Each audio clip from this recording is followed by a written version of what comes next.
Hi and welcome to the Orange County Convention Center and the ASI Show Orlando. You're watching the ASI Show Update. I'm Dave Agnone. Coming up, you'll hear from Joe Haley, Michelle Bell, and Tim Andrews with their thoughts and reports from the ASI Show. But we begin with Melinda Lygos, who caught up with presenter David Blaze as part of our new distributor success track. Here's that interview from earlier today. Good morning, David. Now, you had packed attendance this morning at the first new distributor success track. What were people coming to hear from you today? Well, I think with the new distributor success track, obviously it's people who are brand new in a lot of cases. They want to know what's going on in the industry, what they can do to get their sales ramped up.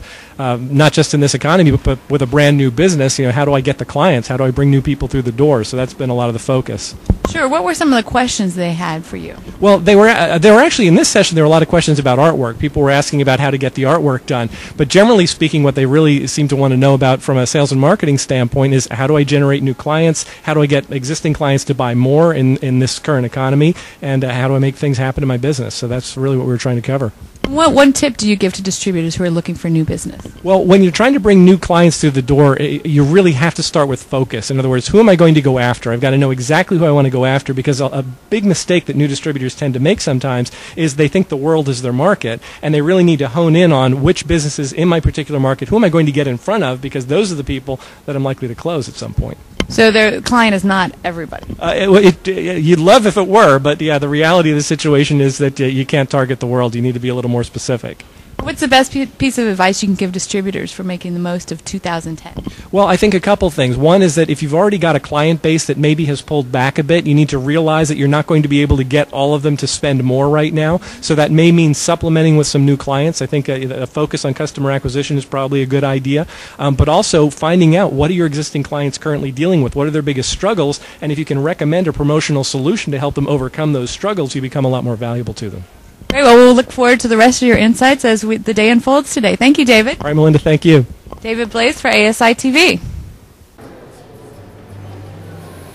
Melinda and David, thanks very much. Hey, suppliers, listen up. What do distributors really want? We put together today a panel of experts to give us the answer. With more, here's editor Michelle Bell.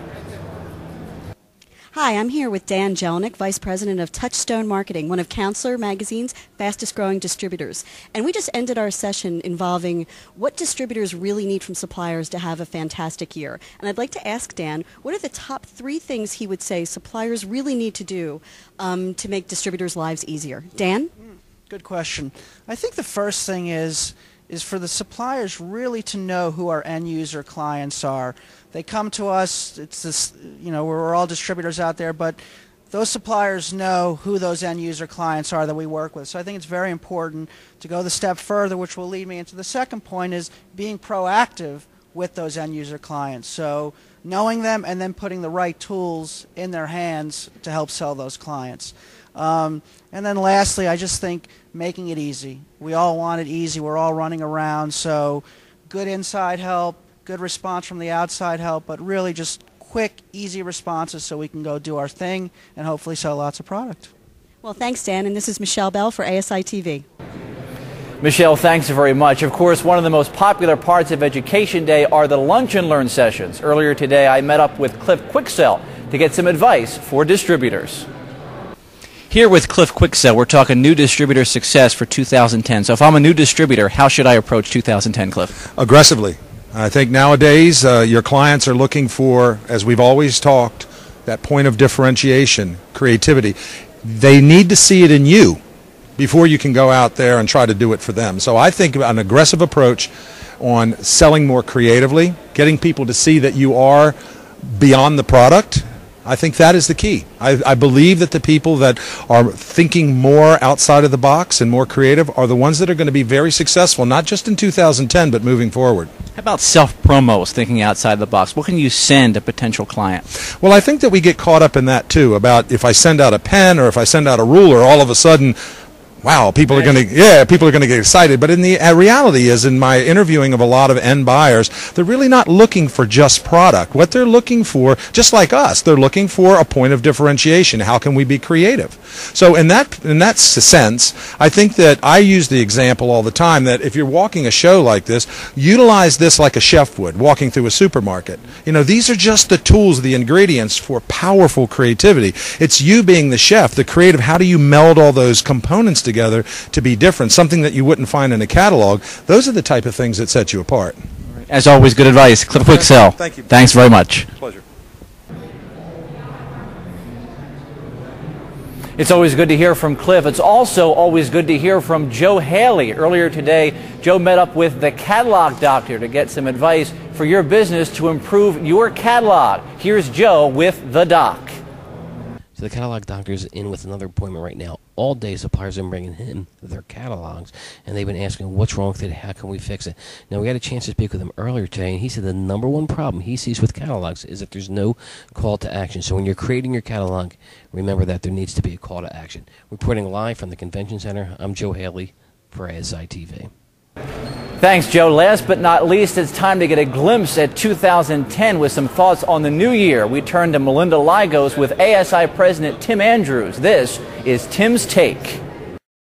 Good morning, Tim. Give us your outlook for 2010. Are we going to be up, down, flat? Definitely up. People in 2009 really report, early indications are that they were mostly down in 2009. People are very bullish about 2010. I think the economy is starting to turn around. We're going to see a lot of companies wanting to market themselves this year going into the first half.